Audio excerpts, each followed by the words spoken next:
thankful to the Honorable Governor who has ultimately approved the amendment passed by the Garo Hills Autonomous District Council relating to the Rule 8. The Rule 8, where ultimately it was replaced by the word only scheduled tribe. Okay? Only scheduled tribe. Then today, the Honorable Governor has approved it, and now the amendment is in place.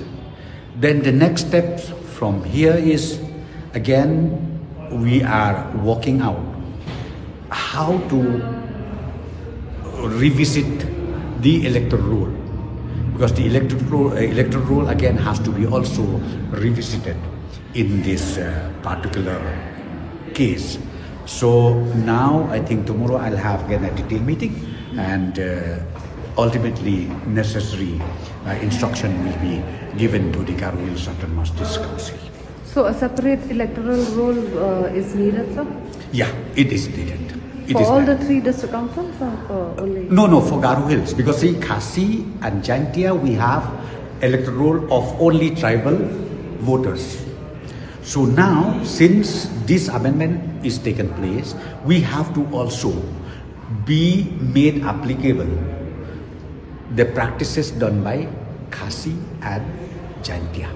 So we know that the AD rules for the other 2 district councils, KHADC and Jaintia Hills District Council, they are also yet to amend this particular rule. So will the government Yes, appeal to them? again, as I said to you, very soon we are going to write a letter from the government side to both the district council. One is Khasi and Jaintia Autonomous District Council. We will write a letter to them that they should also amend the very same clause 8 of the AD rules and send to the Honorable Governor for approval.